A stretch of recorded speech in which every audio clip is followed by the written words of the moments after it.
vais arriver à parler et à skier en même temps. Putain, le mec sait pas faire de trucs en même temps. Salut à tous, c'est David.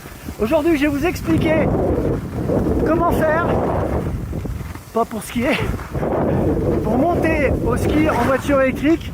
Et puis que ça se passe bien, je vais vous donner ma petite astuce. C'est parti. Wouhou.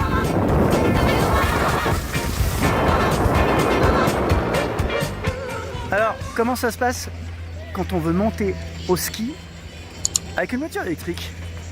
Et plus précisément avec une Tesla Model Y.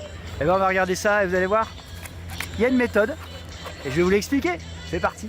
Alors comme vous le savez, la plupart des voitures électriques ont un planificateur, bonjour, ont un planificateur d'itinéraire, qui vous permet de donner la destination et puis il calcule automatiquement les arrêts nécessaires pour recharger. Alors c'est d'autant plus vrai sur les Tesla où carrément il va vous donner les superchargeurs, il va même préchauffer la batterie avant que vous arriviez au superchargeur. Ça c'est génial. Par contre, effectivement, le problème c'est que quand vous arrivez en station, de moins en moins vont être disponibles des bornes de recharge.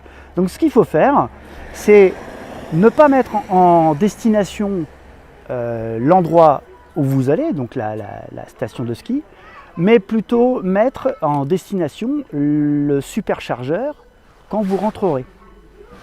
Et après, vous allez glisser des étapes, et l'étape que vous allez mettre, l'étape évidente, c'est la station de ski. Et donc en faisant ça, la station de ski, vous arriverez avec suffisamment d'énergie pour repartir jusqu'au superchargeur suivant. Sachant que bien souvent, les superchargeurs, quand on part à la montagne, ils sont plus bas. Et donc en réalité, on va avoir besoin de très peu d'énergie. Alors je vais vous faire, on va passer un petit peu en voix off et je vais vous expliquer tout ça en vous montrant le planificateur d'itinéraire Better Route Planner et puis également le planificateur d'itinéraire Tesla. Allez, c'est parti. Alors on va imaginer qu'on part par exemple à Orcières-Merlette. Donc on va mettre Orcières-Merlette ici comme destination. Alors par défaut ici j'ai une batterie qui est chargée à 86%, donc il va estimer que j'ai assez pour arriver à Orcières-Merlette. Seulement il va me dire que j'arrive avec 6%. Le problème c'est qu'une fois à Orcières-Merlette, je serai un petit peu coincé si je n'arrive pas à retrouver de point de charge à destination. Ce qui peut malheureusement de plus en plus arriver parce qu'il y a de plus en plus de voitures électriques et quand vous arrivez à un endroit, il y a beaucoup plus de chances aujourd'hui d'avoir des gens branchés et que vous puissiez pas forcément vous brancher. Surtout si vous restez, on va dire, une bonne semaine. En plus, la batterie risque de se vider au fur et à mesure. Donc là, vous allez vraiment être coincé. Donc, ce qu'on va faire, c'est qu'on va rajouter non pas une étape. On va prendre par exemple ici, alors il faut évidemment un petit peu connaître, en tout cas sur l'écosystème Tesla, il faut un petit peu connaître les spots. Donc là, je vais mettre le superchargeur de Tesla, Tesla superchargeur assisteront, il est à 93 km d'ici, je le rajoute. Donc ce qu'il va faire, c'est qu'automatiquement, il le rajoute en tant que étape. Mais moi, je vais modifier et je vais dire, je veux pas qu'il soit en tant qu'étape, je veux qu'il soit en tant que destination finale. Ainsi, c'est Orcières-Merlette qui devient l'étape. Donc là, le trajet, ce que je lui demande, c'est d'aller à Orcières et de redescendre à Sisteron. Là, je lance le calcul et par conséquent, il va dire, il faut s'arrêter avant à Sisteron, avant d'aller à Orcières. Il va me dire, arrête-toi à Sisteron, tu charges. Comme ça, quand tu seras arrivé à Orcières, tu auras assez pour repartir.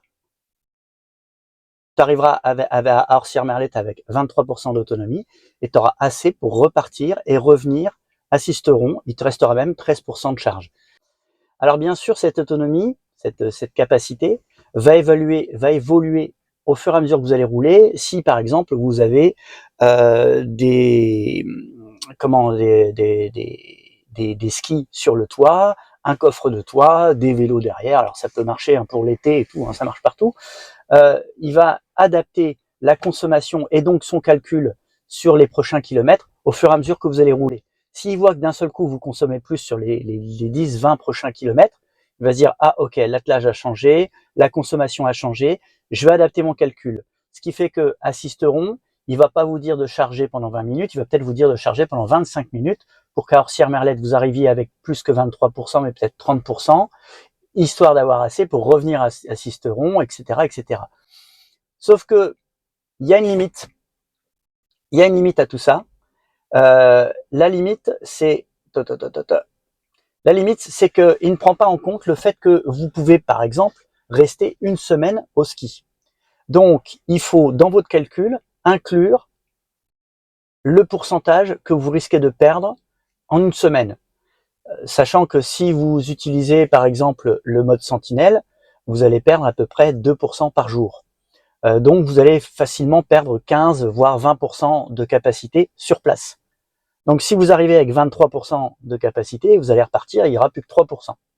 Donc ça aussi, il faut l'anticiper. C'est pour ça que moi, je vous conseille d'utiliser, et puis ça marche. En plus, ce qui est génial, c'est que ça marche pour toutes les voitures. Voilà, donc là, j'ai fait la même procédure. Hein. Donc je pars de là où je suis, je vais à Orsières, et je reviens ici. Mais donc, si je lance le calcul, alors je vais quand même vous montrer un petit peu rapidement les paramètres. Hein. Les paramètres, j'ai changé la consommation. Si j'utilise la consommation moyenne de mon véhicule depuis que je roule, j'ai 17,6 kWh au 100 km. Donc 176 Wh par kilomètre. Alors ça, c'est une consommation estimée à 110 km/h. Ce qui fait que si je roule à 130, forcément, je consomme plus. Moi, je vais lui imposer une valeur différente. Je vais dire 220, 220 Wh par kilomètre, donc 22,0 kWh pour 100 km. Je vais y arriver. Ici, alors le type de chargeur, éviter, préférer, bien sûr, ça va dépendre de votre véhicule. Moi, j'ai tendance à dire que je veux m'arrêter que chez Tesla, parce que les recharges sont les moins chères. Et puis je sais que j'ai des chargeurs un petit peu partout, donc voilà, je m'embête pas. La recharge est simple, c'est voilà. Bon, bref.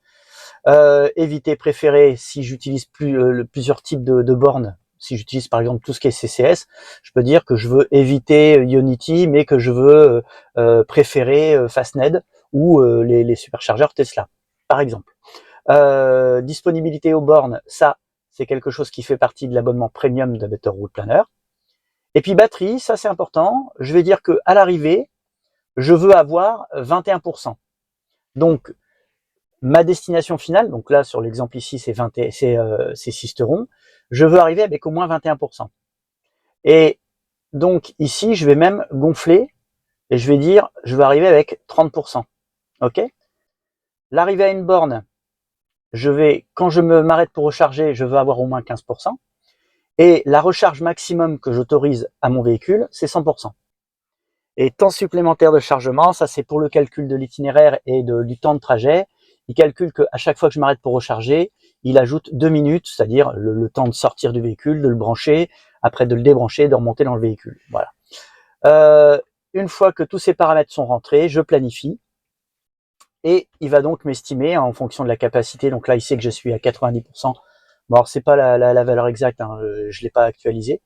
Là, il va me dire même, entre Sisteron et Orsières-Merlette, il va me conseiller de rouler à 90 km/h parce qu'il va me charger, ce qui me permettra d'arriver avec 48% à Orsières-Merlette.